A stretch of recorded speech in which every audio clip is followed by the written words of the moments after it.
Hello guys. तर खूप दिवसापासून आहे ना आपले काही व्हिडिओज येत नाही आहे टाईमावर. त्याचं कारण म्हणजे शिवचं खूप दुखत होतं, तो ॲडमिट होता. त्यामुळे काय व्हिडिओ बनवले होते पण टाकायला काही जमलंच नाही. तर इथं आहे ना हा आहे बड्डेचा सेकंड पार्ट. तर आम्ही ना तिथून त्या शाळेमधून दुपारीच बड्डे करून घरी आलतो आणि मग त्यानंतर संध्याकाळी ना आमचा प्लॅन झाला होता हॉटेलला जेवायला जायचा. तर इथं शिव मस्त आहे ना रंगीबिरंगी पाण्यासोबत खेळत होता.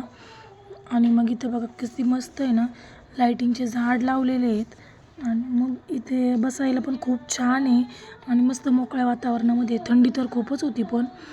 तर मग आम्ही इथं आलो मस्त जेवायला आणि मग इथं ऑर्डर केलं होतं. तर टोमॅटो सूप आलं तर स्टार्टरला, ते पिऊपर्यंत इथं मस्त आहे ना थंडी वाजत होती खूप. त्याच्यामुळे आहे ना त्यांनी शेगडी पण दिली होती.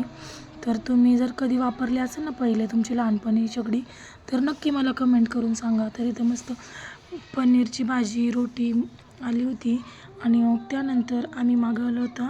तर हिचं जेवणाचं सोडून चाललं होतं, पाय शेकत होती, तिला खूप थंडी वाजत होती.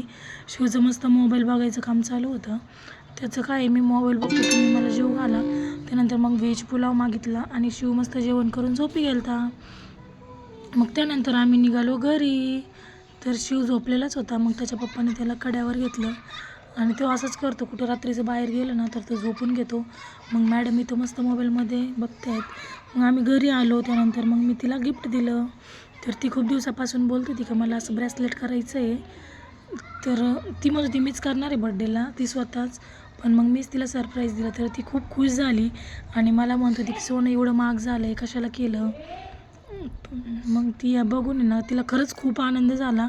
ती मम्मीला पण म्हणत होती तुला माहिती होतं का ही घेणारी म्हणून ती. तर मग आवनी मस्त तिच्या हातामध्ये असं ब्रेसलेट घालून दिलं.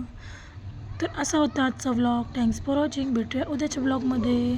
तर आतापासून आहे ना आपले व्लॉग रोज कंटिन्यू येणार आहे.